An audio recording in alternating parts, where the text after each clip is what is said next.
Hello दोस्तों, आज हम देखेंगे tongue. Very important question, frequently asked in the examination. परीक्षा के अंदर हमेशा पूछा जाने वाला एक सवाल है ये। किसी भी अंदाज में इसको पूछा जा सकता है। ठीक है। कभी होल क्वेश्चन आता है, लॉन्ग क्वेश्चन आता है, कभी मसल्स ऑफ द टंग के बारे में आता है, कभी डेवलपमेंट ऑफ टंग के बारे में आता है। मतलब किसी भी अंदाज में इसको पूछा जा सकता है। अच्छा, आज के लेक्चर में आपने देखा होगा, मैंने यहाँ पर तारीख डाली है 30 जुलाई 2024। ठीक है, 13 जुलाई 2024। मुझे अचानक याद है, एक्चुअली ये लेक्चर मैंने 2002 में भी दिया है। ओके, देखो आप इसमें देखेंगे, ये मेरे नोट्स हैं पुराने। देख रहे हैं आप लोग ये? यस। और इसमें देखो तारीख डली हुई है। ये देखो तारीख 28 नवंबर 2002, है ना। पढ़ाता था इसको इस तरीके से बच्चों को। तो ऑन सोशल मीडिया या आप कहो क्या, भी यूट्यूब और इनके ऊपर आने में मुझे बहुत वक्त लगा। मतलब मैं सोचता था कि मैं डायरेक्ट ही पढ़ाया करूंगा, बट ये मेरे लेक्चर्स हैं। देखो आप, मेरे नोट्स हैं, मेरे हाथ के बने हुए डायग्राम्स हैं उस वक्त के। और मैं तारीख डाल के पढ़ाया करता था, ये मेरी हैबिट थी हमेशा, है ना। ये मेरे नोट्स हैं पुराने। तो मुझे अचानक याद आया कि यार अपन बच्चों को एक बार जरूर दिखाएंगे कि मैं कितना पुराना इसको पढ़ा रहा हूँ। ठीक है। सो एनाटमी तो मेरा फेवरेट सब्जेक्ट रहा है हमेशा से। और आई थिंक इट वाज 1996 97, जब मैं आप जैसा स्टूडेंट था, एनाटमी पढ़ा करता था। तो बहुत ही चैलेंजिंग लगते थे सब्जेक्ट्स, टफ लगते थे हिंदी मीडियम के स्टूडेंट। और ये पूरा इंग्लिश में पढ़ना और बहुत सारा पढ़ना, बट चैलेंजेस हमेशा स्वीकार करने चाहिए, एक्सेप्ट करना चाहिए। और ऐसा करते करते मैं एक एनाटमी पढ़ाने लग गया। सो खैर, ये तो बात हुई, बट ये मोटिवेशनल पॉइंट्स हैं, आप भी ऐसे सीखें। और एनाटमी कोई टफ नहीं है, मेरे हिसाब से बहुत ही सरल और बहुत ही आसान सब्जेक्ट है एनाटमी। सो हार्ड वर्क अगर आप करेंगे, मेहनत करेंगे, तो सारी चीजें आसान होगी। अच्छा, एक चीज और, मैं जो नोट्स दूंगा, देखो बुक्स और राइटर्स और टीचर्स बहुत सारे मिलेंगे आपको, है ना।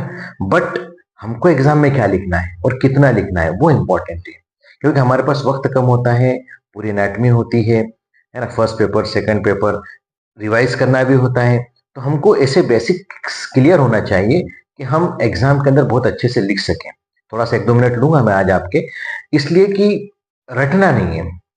और बहुत सारे टीचर्स को एक साथ नहीं पढ़ना है, या बहुत सारे बुक्स को आप पढ़ो जरूर, लेकिन अपने हिसाब से अपने नोट्स बनाओ, शॉर्ट एंड स्वीट, ताकि आप बहुत कम शब्दों में अपनी बात कह सकें, बहुत कम वक्त के अंदर अपनी बात को कह सकें, ताकि एग्जाम के अंदर कोई क्वेश्चन आपका छूटे नहीं। और अगर एग्जामिनेशन के अंदर, प्रैक्टिकल एग्जाम के अंदर आपसे कोई पूछे, तो आप उसको ऐसा नहीं हो कि न बता पाए, बल्कि पूरा बता पाए। तो each and every point should be clear in the mind. So हम स्टार्ट करेंगे आज टंग। और जो डायग्राम मैंने जो बना के यहाँ पे रखा है आपके सामने, मैंने हमेशा आपसे कहा है कि अब इसको मेरे ख्याल से 4 या 5 मरतबा बना चुका हूं मैं। आज फिर बनाऊंगा, क्योंकि हम जब बार बार इस चीज को बनाएंगे, तो हमें ये आसानी से याद रहेगा हमेशा, है ना। तो genial tubercle, superior inferior genial tubercle, ये हाइड बोन है। बहुत ही फास्ट बनाने की सीखने की आदत डालो आप, है ना।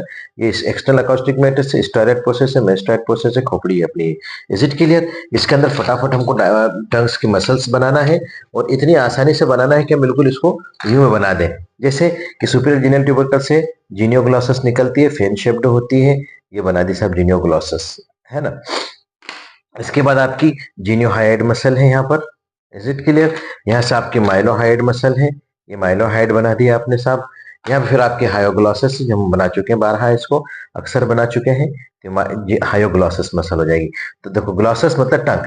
तो जीनियोग्लॉसस, हायोग्लॉसस, दो मसल हो गई यहाँ पर। अब हमारा स्टाइलट प्रोसेस इधर पीछे, ठीक है। तो स्टाइलोग्लॉसस, इज इट क्लियर? ये 3 मसल हो गई। ठीक है। एक हमारे यहाँ पर देखो, अब यहाँ पर हमारा हार्ड पैलेट होता है, अक्सर बनाता हूं मैं आपके लिए, यानी हार्ड पैलेट है। और इसके पास हमारा, इसके बाद बनता है सॉफ्ट पैलेट। तो पैलेट से निकलने वाली मसल हमारी पेलेटोग्लॉसस। ये 4 इसके एक्सटेंसिव मसल्स हुई। ठीक है। तो ये हमारी इंट्रोडक्शन के अंदर हमको पॉइंट देना है, ऐसा वैसे बना के, इनके नाम लिख के। इससे क्या इंप्रेशन अच्छा होता है, आपको मार्क्स अच्छे मिलेंगे। Is it clear? तो टंग छोटा सा लिखना है इंट्रोडक्शन के अंदर, जो डायग्राम बना के अगर बना सको तो, tongue is a muscular organ situated in the floor of the mouth. बस ये आपका इंट्रो हो गया, दैट्स ऑल। बहुत सारा लिखने की जरूरत नहीं है। देन फंक्शन, फंक्शन के अंदर हम देखेंगे हमारी जबान क्या क्या काम करती है। जबान बहुत ही चंचल है ना, बहुत फास्ट है। घूमती रहती है इधर उधर। सबसे पहले तो टेस्ट है, सबसे पहला काम बाय गस्टेटरी बर्ड्स, इसके ऊपर टेस्ट बर्ड्स होते हैं जिसके हम चरका, मीठा, खट्टा, चटपटा, कड़वा सारे टेस्ट लेते हैं। Then speech, helps in the speech, क्योंकि मूवमेंट करेगी तभी तो हमारी वर्ड्स अपने शब्द बनेंगे, वर्ड्स बनेंगे। देन मेस्टिकेशन, या it helps in the chewing, चबाने के अंदर। ये खुद नहीं चबाती है बल्कि खाने को अलट पलट करती है। हम जो चबा रहे हैं, जो भी खाना हम चबा रहे हैं, भोजन फूड हम जो चीव कर रहे हैं, उसको पलटने के अंदर ये हेल्प करती है। तो mastication helps in the chewing.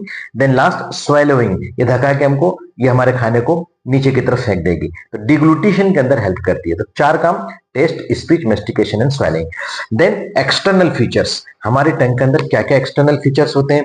तो जबान तो हमने देखी कैसी होती है हमारी, अगर हम इसको रफ डायग्राम बनाए तो हमारी जबान है सब, दिस इज अ जबान, ठीक है, this is tongue like this. तो ये टिप है, ये बॉडी है, ये रूट है।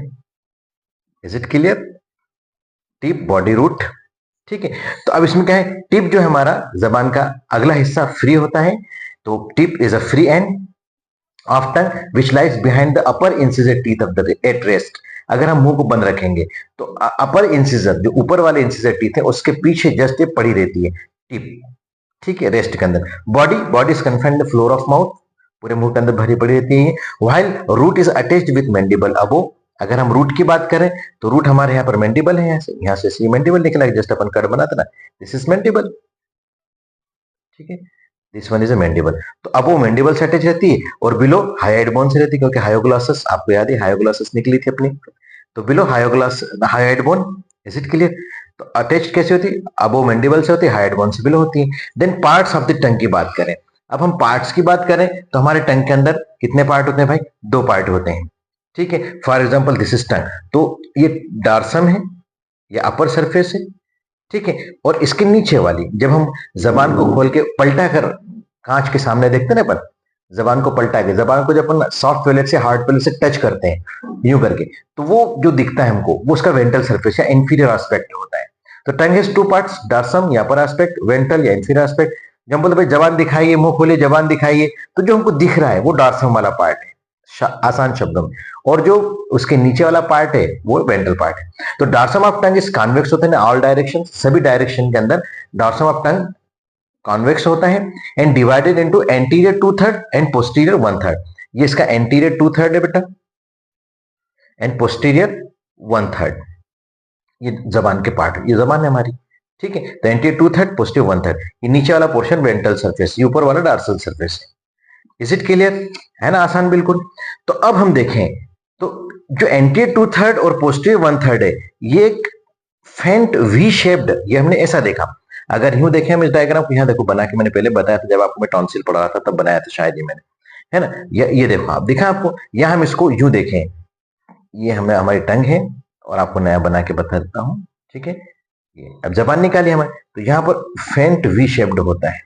अगर आप जो उनसे आ करके जब आईने में देखेंगे ना, और जब हाथ लगाएंगे पीछे, तो आपको खांसी जैसी आएगी, यहाँ पर आपको उभरे हुए दाने दिखाई देंगे, तो वेलेट पेपिले होते हैं, जो कि 1 to 2 मिलीमीटर, आगे पढ़ाऊंगा मैं आपको।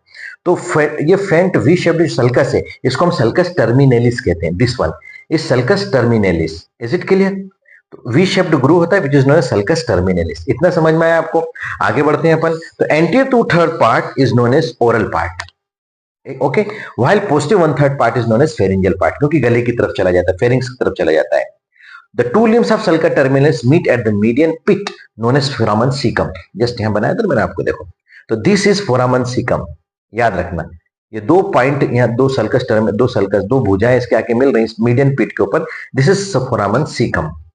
क्या इंपॉर्टेंस है, डेवलपमेंट ऑफ टंग पढ़ाऊंगा जब बताऊंगा, ठीक है। On the oral part dorsum of the tongue, various projections of mucous membranes are found, which are known as papillae, है ना। जब हम ये देखो इस डायग्राम को आप ध्यान से देखें, ये देखो अब मैंने इसको बनाया है, ठीक है। ये हमारा एपिग्लोटिस, किसी किसी को एपिग्लोटिस बहुत अच्छे से दिखता है, किसी में नहीं दिखता है, लेकिन कैसे, हम अपने हर एक पेशेंट को बोलते हैं मुंह खोल के बताइए आ, जब देखो वो एपिग्लोटिस ऐसा ऊपर निकलता हुआ दिखाई देगा हमको, ठीक है। तो हमने जबान को पूरा खुलवाया है, तो डार्सम ऑफ द टंग के ऊपर, ठीक है, बहुत सारे म्यूकस मेम्ब्रेन के प्रोजेक्शंस होते हैं, हम इनको पेपिलेई कहते हैं। Papilla is single word, papillae plural है, ठीक है। तो these papillae gives characteristic roughness to the anterior 2/3 part of the tongue, dorsal surface के एंटीरियर 2/3 पार्ट को एक कैरेक्टरिस्टिक रफ सरफेस देगा।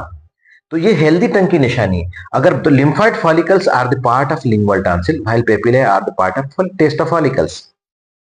ये लिम्फाइड फॉलिकल्स है, ये टॉन्सिल लिंगुअल टॉन्सिल के पार्ट है, जबकि जो पेपिलाe हैं ये टेस्ट फॉलिकल के पार्ट है। Is it clear? In front of the sulcus terminalis large papillae are found which are known as vallate papillae. ये जो पेपिला है ये वेलेट पेपिलाe कहलाते हैं and these are 1 to 2 millimetre in diameter and 12 to 15 in number, 12 से 15 के अंदर number में होते हैं and responsible bitter taste sensation. और कड़वा जो होता है, हम बताएं जब भी कभी भी हम कोई कड़वी चीज खाते हैं तो हमारे हलक में महसूस होता है, बिल्कुल लास्ट बेस ऑफ द अपन टंग बोले वहां पे महसूस होता है। तो वहां पर वेलेट पेपिले होते हैं जो कि इसके लिए रिस्पॉन्सिबल होते हैं। Near the tip of tongue, अगर हम टिप ऑफ टंग के नियर देखें तो हमको फिलीफंजीफॉर्म पेपिलाई मिलते हैं। देखिए मिला ना, लाल कलर से मैंने बनाए, ये फायरी रेड होते हैं, थोड़े से फायरी रेड तो नहीं कहेंगे, ब्राइट रेड कलर के होते हैं। फायरी रेड तो फिर वो थोड़ा सा बीमारी वाली कंडीशन हो जाती है, तो थोड़ा सा नॉर्मल अपने रेड होते हैं ये। और आप खुद देखें, आज आईने में जाके अपने मुंह को जबान खोलकर देखें। कभी भी एनाटॉमी पढ़ना है तो अपने आप के ऊपर इसको प्रैक्टिकल करें, हमेशा आपको लाइफ लॉन्ग याद रहेगा बेटा। ठीक है, तो आज ये अपन टंग पढ़ रहे हैं, इसको आप जाकर आईने में अपने आप को देखना जरूर कि हमारी टंग कैसी होती है और कहां कहां मैंने क्या क्या बताया है। ठीक है, so bright red in colour होते हैं नॉर्मली, है ना। On the margin of tongue, ये मार्जिन हमारे किनारे हैं। ठीक है, तो vertical papillae are found which are known as foliate papillae. Vertical papillae क्या कहलाते हैं? फोलिएट पेपिलाe कहलाते हैं। Is it clear? सो यहां पर देखो, ये मैंने आपको लिख के बता दिया है सारा का सारा ना। Margin of tongue vertical papillae found which are known as foliate papillae. तो जो खट्टा चटपटा नमकीन होता है वो स्वाद हमको जबानों साथ। उसके बाद हम बात करेंगे इसके नेक्स्ट जो लास्ट इसके वो होते हैं टेस्ट बड होते हैं, उसके बारे में बात करेंगे। Is it clear? आज मैं आपको आधा ही पढ़ाऊंगा, है ना। इसका जो पार्ट 1 करके पढ़ा रहा हूँ और पार्ट 2 आपको मैं बाद में पढ़ाऊंगा, मतलब नेक्स्ट लेक्चर में पढ़ाऊंगा, क्योंकि एक लेक्चर फिर बहुत बड़ा हो जाएगा। इसके अंदर अभी हमारी मसल्स हैं, ब्लड सप्लाई है ना, ये सारी चीजें हैं, तो उनको अपने को बचाना है अभी। So on the dorsum of the tongue, various conical papillae are found which are known as filiform papilla. Is it clear? इनको हम filiform papilla कहते हैं and it gives characteristic velvety appearance to the tongue. Ventral surface of tongue के अंदर अब हम बात करेंगे, डॉर्सल हो गई हमारी, अब हम नीचे से देख रहे हैं और नीचे से मैंने आपको बना के बताया, जब आप टंग को टच करेंगे सॉफ्ट पैलेट के ऊपर, या अपनी टंग को उठाया आपने, आईने के अंदर ही देख पाओगे आप, तो आपको नीले कलर की, ब्लू कलर की आपको लाइनिंग्स दिखेंगी। ये हमारी लिंगुअल वेन है बेटा। इसके पास आपको एक फिम्ब्रिएटेड, है ना, जैसे फ्रॉक होते हैं ना इस टाइप से झालर नुमा अपने कहें तो प्लीका फिम्ब्रिया होता है, प्लीका फिम्ब्रिएटा कहते हैं इसको। ठीक है, म्यूकोजल फोल्ड है और ये फ्रेनोडम लिंग्वी है ना।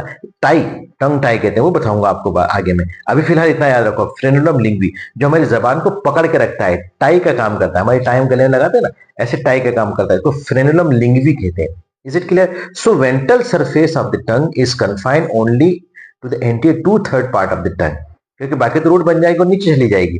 तो सिर्फ हम उसके बाद में पोस्टीरियर 2/3 1/3 की बात नहीं करेंगे, यहाँ पर सिर्फ एंटीरियर 2/3 की बात करेंगे। ठीक है, तो frenulum linguae is in median fold of smooth mucous membrane on either side of the frenulum lingvi when lingual veins are situated, and more laterally और lateral जाएंगे तो plica fimbriata placed which is again a mucosal fold। बस इतना लिखेंगे आप। then pharyngeal part, a posterior 1/3 part of the tongue lies behind the palatoglossal arch and sulcus terminalis। अगर हम pharyngeal part की बात करेंगे, posterior 1/3 dorsum की बात करेंगे। ठीक है, सो इसमें वेंट्रल की बात नहीं कर रहे बेटा, हम ये डॉर्सल वाला पार्ट है, pharyngeal part, और पोस्टीरियर 1/3 बात कर रहे हैं और डॉर्सल सरफेस की बात करें। आप the tongue lies behind the palatoglossal arch and sulcus terminalis, ये सल्कस टर्मिनलिस और इसके पीछे की बात कर रहा हूं, यहां पर इसकी बात कर रहे हैं। ठीक है, फेरेंजियल पार्ट की बात कर रहे हैं, फेरिंग से रिलेशन में है, हम इसकी बात कर रहे हैं। ठीक है, फेरेंजियल 1/3 या पोस्टीरियर 1/3 की बात कर रहे हैं। So this part does not have any papilla, इसके अंदर कोई पेपिला नहीं होते हैं, but lymphoid follicles are present here, यहाँ पर लिम्फाइड फॉलिकल्स प्रेजेंट होते हैं which are the part of lingual tonsil, जो कि लिंगुअल टॉन्सिल के पार्ट होते हैं। तो आज हम इतना ही पढ़ेंगे इसके अंदर। अब नेक्स्ट जो हम लेक्चर लेंगे उसके अंदर हम मसल्स ऑफ द टंग पढ़ेंगे, blood supply, nerve supply, lymphatic drainage of tongue पढ़ेंगे, मूवमेंट्स ऑफ टंग्स की बात करेंगे। हो सकता है हम अप्लाइड एस्पिरेट भी ले लें, और मैं सोच रहा हूँ कि जो डेवलपमेंट ऑफ टंग है, अगर वीडियो शॉर्ट बना मैं साथ में ही पढ़ाऊंगा, अदरवाइज डेवलपमेंट ऑफ टंग को पार्ट 3 करके ले लेंगे हम, क्योंकि वो भी अलग से पूछा जाता है। शॉर्ट में पढ़ना है, ज्यादा डीप में पढ़ना नहीं। तो देखते हैं कल कितना अपन इसको लिख पाते हैं और बना पाते हैं, क्योंकि मैं चाहता हूं कि छोटे छोटे लेक्चर बने आपके। Is it clear? Thank you very much.